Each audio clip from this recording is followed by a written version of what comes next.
It will transform your parenting. You will deal with a few ego issues. I've been there. And the life message here is that you were created to work. Can you imagine over and over? They're 2, they're 5, they're 7. Instead of work, oh, what a pain, homework, I don't want to do it. You were created to work. Hey, suffering is normal. Life message number 1. Life message number 2, you were created to work. It is a privilege for you to co-labor with the Creator and work in a way unto Him according to your design where you help shape the world and you fulfill His purposes in and through your life. You teach your kids that, and while everyone else is whining on Wednesday when they're 35 or 40 about the job and all this and all that, he'll expect the job to be hard, number 1, and he and she will think, what an opportunity that I get to work here. Because they'll probably choose a job not because of what a 19 or 18-year-old thought might make them happy or just to get money. They've done surveys, up to 65% of the people in America don't like their jobs. I wonder why. I bet a lot of them weren't ever designed to do it.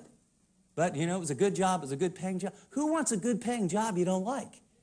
You spend the majority of your life where? At work. You ought to be doing something that you were made to do. Stone number 3 that you need to put in that pouch. Teach them to manage their lives wisely. This is a theology of stewardship. And there's some basic points they need to learn. First, God owns everything. They just need to learn. Remember what the Apostle Paul said? What do you have that you have not received? Answer? Nothing. God owns everything. God has entrusted to us things to manage for Him. Our time, our talent, our treasure. Your kids need to know that it's not their time, it's not their talent, it's not their treasure. It's been loaned by the Creator to them, and they are a steward. And so it's not about how they want to use their time. It's God's time. It's not what they want to do with their money. It's God's money. It's not what they choose to do. I have my kids give me this. Well, you know what? It's my time. I can do what I want with it. Excuse me, son. No. It's not your time. God gave you this time. God gave you this talent. You can't squander it. In fact, we'll learn a little bit later, one of the easiest things to manage and teach them is around the area of money, because it's measurable and tangible. And when they get their money down, then they'll be able to kick in and realize their time and their talent is His as well. Notice the theology of stewardship means God expects a positive return on His investment. He didn't place the IQ in your child, the personality in your child, and the gifts in your child just for your child.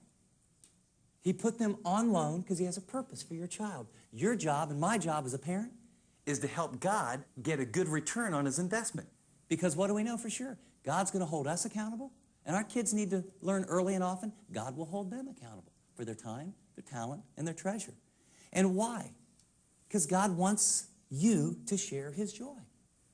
Remember, what's the classic passage? New Testament passage is Matthew 25, Old Testament is Genesis 1. But what's the whole purpose behind the parable of the talents? He gives each so many talents, so that means there's different levels that people have in different ways. They went out and used it, and when they used it well, He said, well done, thou good and faithful servant. Enter into the joy of your master. Your kids will never experience more joy, I don't believe, than when they discover who God made them to be, when they understand they're going to do it in a fallen world, so it's very tough, and they're not surprised, and when they're good stewards of their time and their talent and their treasure. And boy, I'll tell you what, that takes a lot of energy to teach them that. A lot of energy and a lot of focus. And so the application here is help your child become faithful in the little things. Luke 16:10. Are you familiar with that passage? It's a financial passage. Luke 16:10. He who is faithful in a very little thing is faithful also in much, right?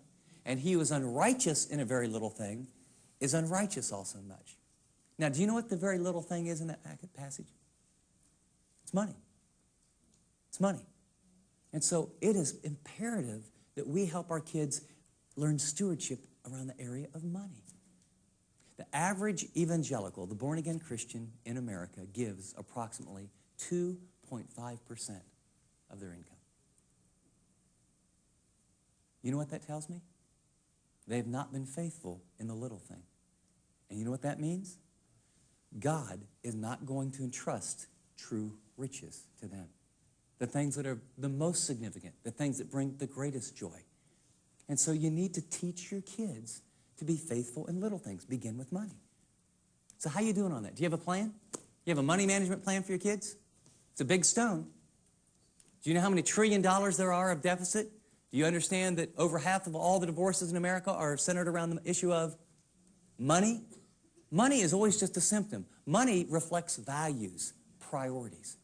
And so as a parent, let me give you a couple how-tos in terms of teaching them to be faithful. When my kids were small, on their dresser we had 3 jars. Jar number 1 said giving. Jar number 2 said saving. And jar number 3 said spending. And I wanted my kids early on, and we gave them money, and they did little chores, and then they earned money. And I wanted them to learn early on that the first portion of what they get, all of it is God's. But just for a reminder, you put this much. And we were kind of not legalistic in the sense of, I didn't want to explain proportional giving and as God leads your heart. Man, you know, the kid's 6. Just look, you get $1, put a dime in here, put a dime in here, and save 80 cents. And then as they got older, we taught them more sophisticated ways. But I want them to know that that's God's dollar. And so you put a dime here so that you remember it's all God's. And then you put a dime here to save for the future. And He's so loving and kind of what He has, He wants you to go spend that and do good things and bless others and have fun. And then you graduate it as they go. So it's very, very important. When they get a little bit older, my kids got into junior high. Some kids do this. I have a daughter who she's just like her mother. It makes all the rest of us guys nuts. I mean, I say, how you doing, honey? She goes, oh, doing great. Do you have a lot of homework? Yeah, I'm feeling a lot of pressure. How come? Well, I got a paper due in about 2.5 weeks, and I've only done about half the research. I mean, what's wrong with this picture? When I was in junior high or high school and I had a paper, I was waiting until the night before to start on it, right? You know, I have another son, and he couldn't tell you, he didn't do real well in high school, kind of up and down. And it wasn't that he wasn't smart. It was that, I'll be darned, they just slipped in a test on me. I said, Dad, I just don't know where that test came from. I said, well, did you write it down anywhere? You've been telling me I ought to start writing stuff down, and that just... Oh, I said, well, how'd you do? He said, I got an F. Oh, son. And I mean, I did everything but stand on my head, so I got him a day timer, right? And I got him a calendar. And I had him bring it to the table every night. And did you write down your assignments? And I mean, I camped on top of that kid. And I want to tell you, I made moderate progress. If any of you have one of those kids that you think, scholastically, I don't think we're ever going to get there, I got one that we never got there. And I remember taking a trip after, it was a sabbatical, that actually the church was so gracious. And we went to Israel and a couple countries in Europe. And I started thinking, well, maybe he didn't get all of his mom's brains or something. Maybe, I don't know what happened, but because he's, and it's not like in the schools we were, he's still getting B's and C's. But I thought he was capable of much more. And, I'm Colossians 3:23 in here every day. And, unto the Lord and give it your best. And I mean, when you don't turn in your work, we don't know whether you can do it or not. But you don't turn it in because you can't even remember it was supposed to. And we went overseas on this little sabbatical. And I watched this kid pick up languages with people, and he was changing all the money for us, and he lined out our schedules, and I'm thinking, time out here. This is a really smart kid that when he wants to, can plan ahead. And I finally came to the conclusion that after I tried 7 other ways to motivate him, he made it through high school, and he was ready to go to college. Life is a sacred stewardship, right? That's the point. That's the stone. And so he decided, I'm going to go to college. I said, son, you know what you need? You need to work for a year. Well, why, Dad? I said, because I'm a steward. Well, I know you're a steward, Dad, but what's that got to do with it? Well, God's allotted me so much money.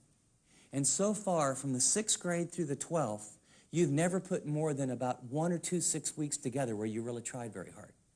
It would be a poor stewardship on my part to pay for your first year of college education and have you do as poorly there as you've done here. So here's the deal.